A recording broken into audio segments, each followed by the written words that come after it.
What's going on, guys? It's your boy Burrow77 coming to you live with another Super Saturday slate of college hoops. We have 144 games tipping off at noon Eastern. I'm going to keep it a buck with you right now. I have to re-record this because I forgot to switch my microphones and I couldn't even fix that sound in post. So that's why there's no beer crack on this track. I just don't have time to put that back in. We are going to keep the pace super high and move quick today. Speaking of moving quick, we're not going to spend too much time on Saturday's results. Clemson -2.5 covers for us. Indiana State missed the front end of two 1-and-1s that would have gotten us the cover, but they won the game, so that stinks. USF Bulls take care of their business. UNC look fraudulent right now. I thought I bought a future at a right time when they looked to be at rock bottom, but apparently they can sink lower. Can't do anything about Vodtech -4.5. They lost to garbage Notre Dame. I'll take that number 9 times out of 10 again, though. Speaking of results, I know I brought you guys some UCL content midweek. I think I'm going to keep up with that instead of doing the college basketball content, just because midweek football does have a little longer shelf life. It allows me to put more effort into the recording production and it stays relevant for longer, whereas there's maximum a 24-hour shelf life on these college basketball videos. That doesn't mean I'm done making CBB content altogether. It just means that I'm going to transition into making more of those 90-second to 2-minute long shorts. Also, I've been lucky enough that Kyle Kerms, aka Sauce, has been inviting me onto his show, where I've been providing a ton of extra CBB content. Anyway, getting into the record, like I mentioned, we went 2-3 last Saturday for -0.6 units. I got to step it up on the Land Your Bets CBB content record because 22, 2, and 30 just isn't going to cut it for -4.45 units. But luckily, the Discord is doing well. We are 124, 5, and 114 over there for plus 2.53 units on the season. Discord's where I publish all my official picks, unit track them, keep them in Google Sheets, and share them with everybody who's subscribed. This record also includes all my official media content that I've been doing for Land Your Bets, the shorts, and anything on Kyle's show that I've put money down on. Being plus money heading into the last couple of weeks of conference play is always great, with conference tournaments and the NCAA bracket coming out soon. So we will look to add to these units this weekend. Starting with Wake Forest at Virginia, tipping off at noon over on ESPN2. Myself and Discord laid the -2.5. That number is disappearing, and it's mostly -3 and -3.5s on the board now. I am fine with this at -3,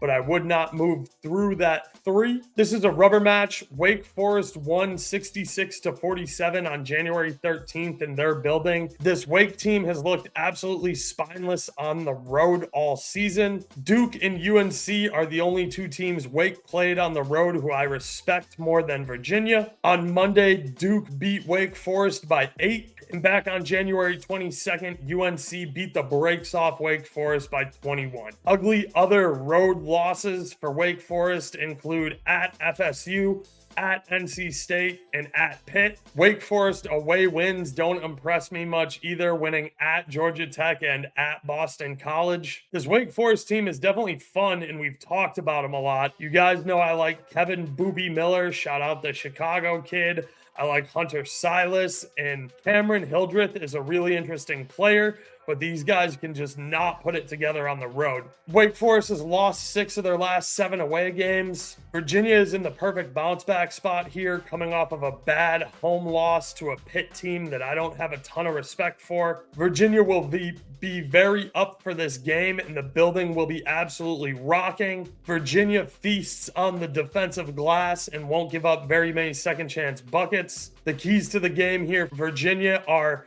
it's time for your defense to stand the hell up like they did versus Miami, allowing only 39 points. You got to hit some shots and make some buckets. If you take care of the basketball will take care of you. Turnovers and transition buckets will absolutely kill you when it comes to pace playing Wake Forest. And last but not least, keep Wake Forest off the free throw line because they're one of the best in the country at knocking them down. Virginia not only defends hard, they defend well, and they do not put people at the free throw line. Keeping it moving over to the Big East, one of my favorite conferences in college basketball. Creighton is going to Butler, and that tips off at 12:30 p.m. on Fox. Discord and myself took Butler plus 3.5. I'm fine here at plus 3. Just don't move inside the 3. Creighton already had their get-right game after 2 bad losses. They beat Xavier last Saturday. They also beat the brakes off of a Georgetown team that really stinks on Tuesday. Butler at home is super tough, and DJ Davis will be the best player on the floor. Butler did a great job defending Marquette all game, but lost the rubber match and unfortunately blew the cover late with some free throw game stuff. Butler already has a win over Creighton, 99-98 on the road in Creighton's building back on February 2nd. Butler's defense has stepped it up recently, and they are creating a ton of turnovers that lead to fast break points.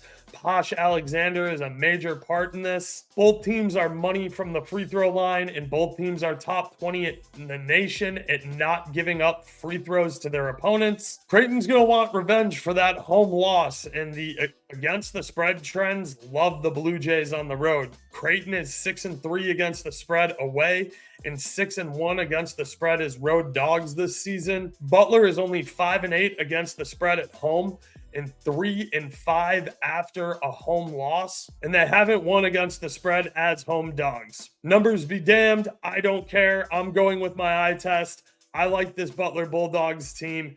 Give me the 3.5 or the 3, whatever you can get the number at, as long as you're getting at least 3. Sticking with the Big East, Marquette is on the road at Yukon, 3 p.m. tip over on Fox. Yukon is the best team in the country. There's no two ways around it, but Marquette is playing elite basketball right now. Yukon should own the glass on both ends of the floor, but I think the hoop looks about 6 feet wide right now to these Marquette shooters. They have been absolutely making it rain from 3 and from any spot on the floor, really. Yukon defense is definitely a major step up in class, but Marquette have only failed to score 70 points once this entire season. Yukon is steamrolling everybody in college basketball, but they really need to win this one because they have to go on the road and play Marquette March 6th in Marquette's building. This will be the second to last game for both of these teams before conference play.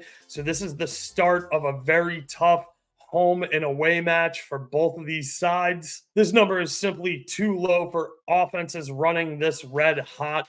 I have already put my money down on the over 147.5, and I gave it out in Discord. Over numbers tend to creep up closer to tip time, so I would move on this number sooner rather than later. Keeping it moving, we're going opposite end here. Cincy at UCF. We are going to, that is tipping off at 4 p.m. over on ESPN Plus. We are going to take the under 135.5 here, but we're going to sit on it because I'm seeing 136s pop up on the board right now, and I think it might drift even higher, closer to tip. Last head-to-head in Cincy, the Bears won 68-55, clearing this under easily. UCF's defense at home is next level good. It's an entire different stratosphere from the already good defense they play regularly. Cincinnati's defense is absolutely no slouch either.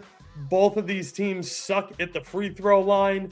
Rebounding is a slight edge to Cincinnati, but I think UCF will be all over the glass at home, especially with the crowd behind them, and they're already very good on the glass as is. UCF should also be able to win the turnover battle, but the thing is, they don't always push the pace after turnovers and look to quickly score on transition buckets. So that can also help us keep this total under. Both teams have a bunch of guys who can elevate and protect the rim. If you like big time blocks and sick looking defense, this is the game for you.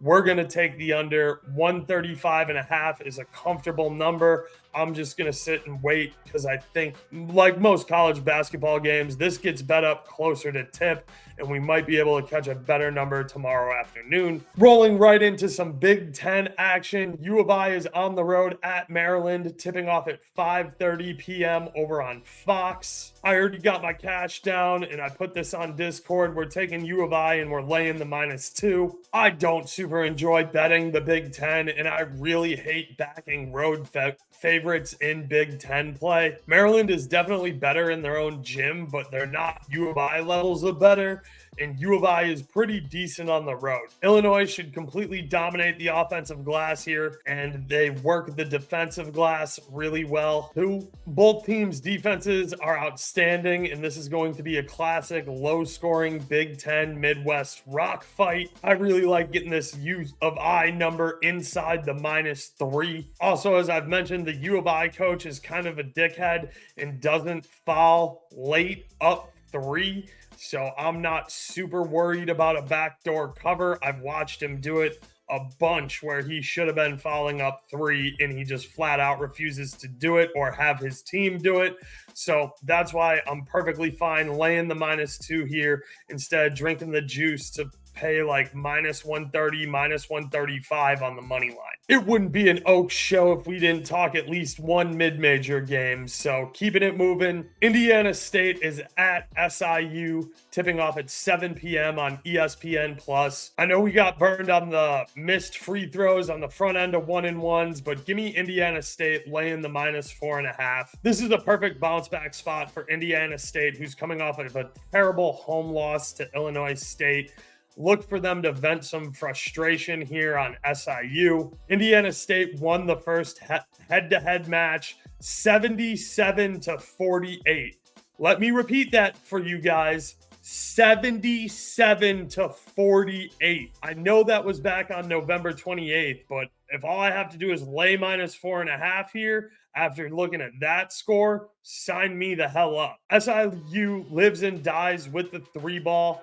But so does Indiana State. Both of these teams much prefer to shoot outside and at the perimeter. Both of these teams suck on the offensive glass, but they both clean up the defensive glass really well. I just don't think Indiana State can continue shooting as bad as they did the other night. And even a little bit the game before that. I think they bounce back here in a big way and make a statement on the road at SIU. Indiana State gets to the free throw line early and often, and they knock down all of their free throws. They also keep their opponents off the line as well, and that's good because SIU is very quality at the stripe. SIU wants to play slow and very much like Dayton-style basketball. They hate playing fast. Indiana State wants to run a little bit more and play in transition, especially off of created turnovers. It goes without saying, Robbie Avila is the best player on the floor, and I like backing the teams with the best player on the floor. Give me Indiana State, and we'll lay the -4.5. I'm comfortable taking this all the way out to -5.5 as well if you see line movement overnight. Quick wrap up here. Wake Forest at UVA. We're taking UVA -3. Like I said, we already got money down at -2.5, but I'll grade it at -3. Creighton at Butler. Again, I took Butler +3.5 with the Discord. I'll grade this at Butler +3. Against the spread trends be damned. My eye test is telling me Bulldogs got fight here. Marquette at Yukon. We're taking the over 147.5. I just don't think this is enough points for a Marquette team that's shooting the lights out of every building they step into. I apologize. This should say UCF, not USF. Give us the under 135.5.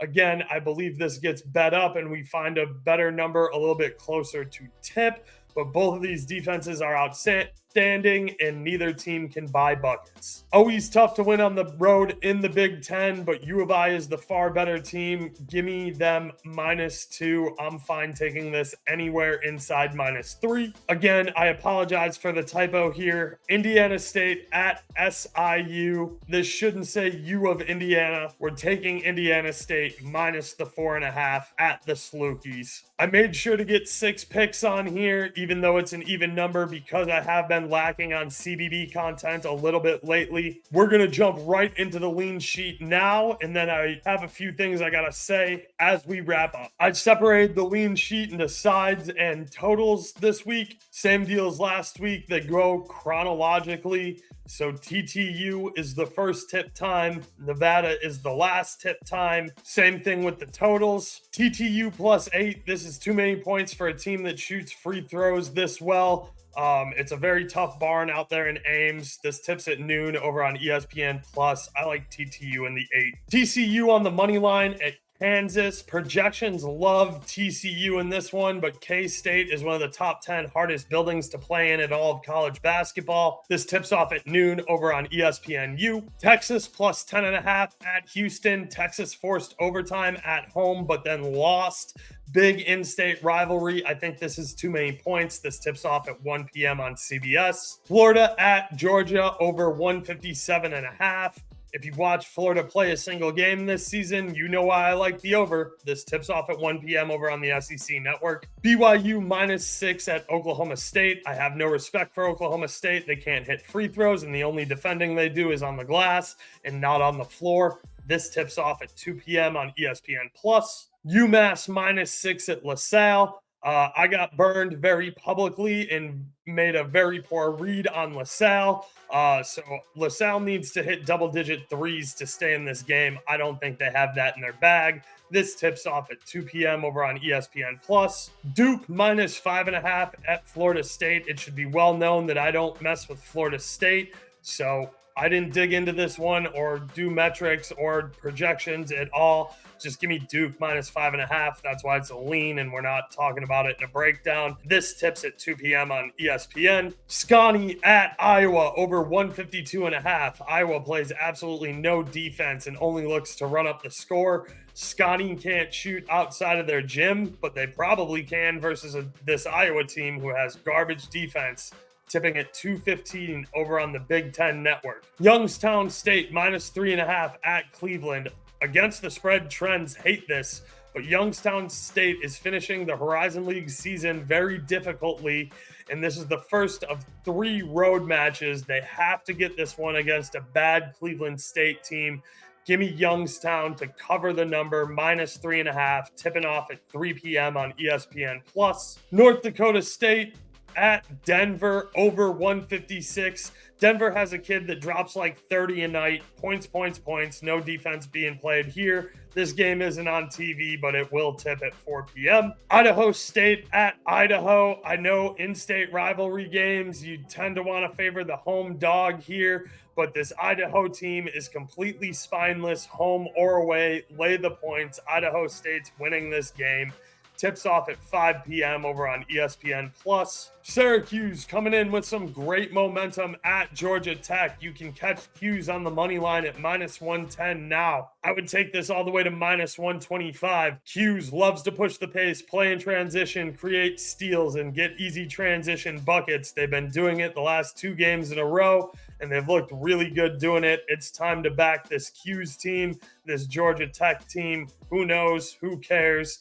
'Cuse is hot right now. Take them on the money line, tipping at 5:30 over on the CW Network. NC State at Clemson. I hate laying this big of a number with a semi-fraudulent Clemson team, but getting under 8 here is good, and we got to talk about it.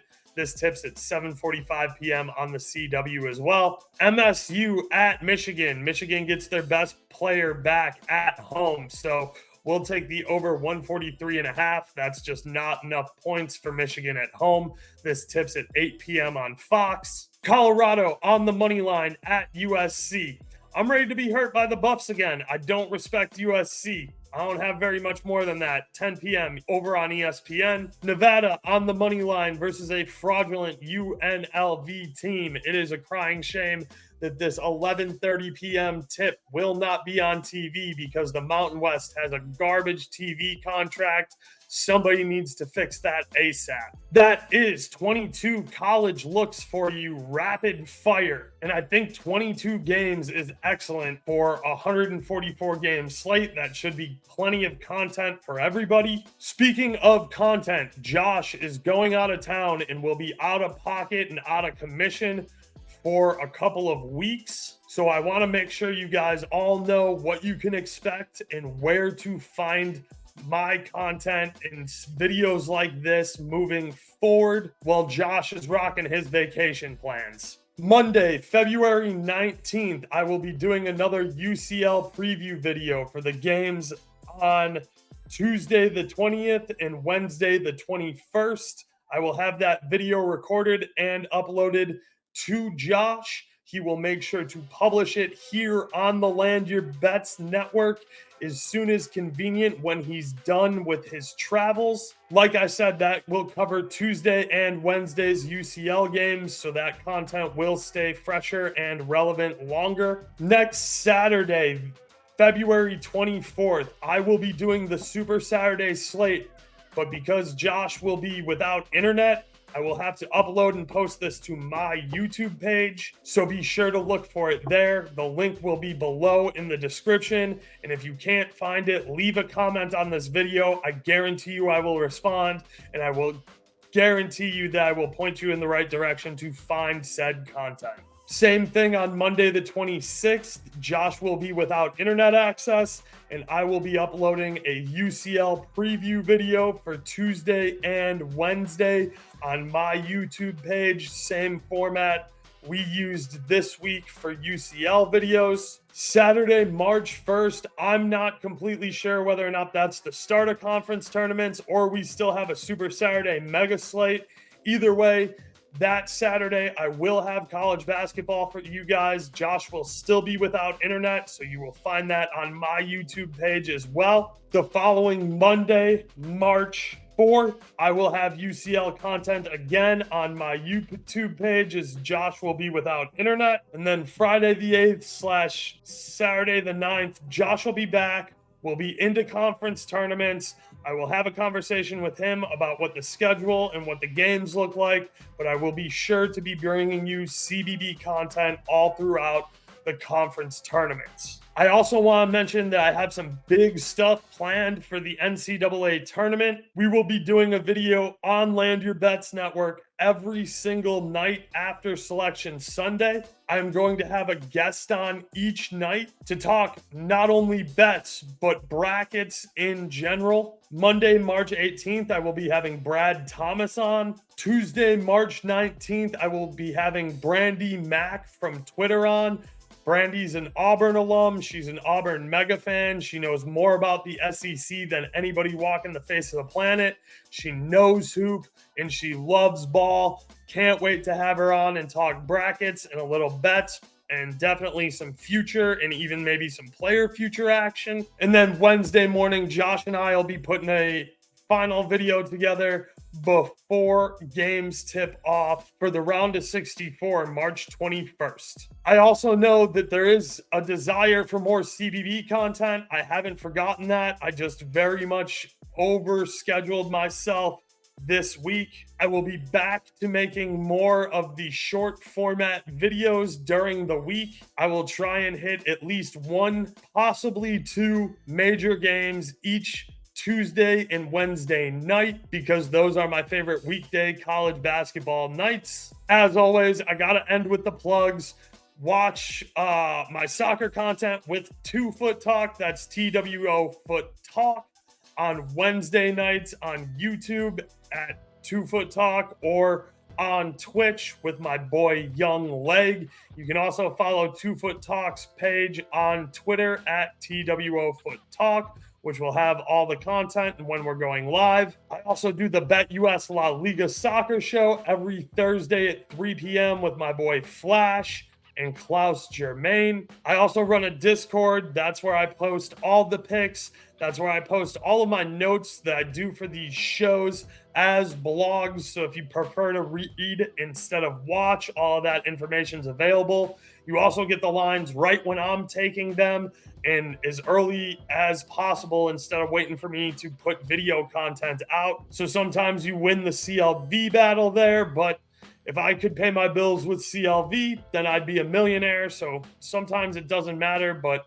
it is important. It does end up paying off in the long run. CLV is one of the best indicators of whether or not you're winning bets. I keep the Discord affordable, and I even give you a 3-day free trial to check out what it's all about. I track all of my plays and break them down into more categories than anybody could find useful. And I share them with all the subscribers as Google spreadsheets that are read only, so you can have access to them anytime you want. Join it, don't join it. I'm not really here to push the shit out of it. It's up to you guys. Come check us out. Let me know what you think. If it's for you, stick around. If it's not, no harm, no foul. And that is all I have for you. I got to get out of here. I got to get this edited. I got to get over to Josh so we can get it up at a reasonable hour. Thank you, as always, for tuning in. That's Talking Hoops with Oaks. I'm out.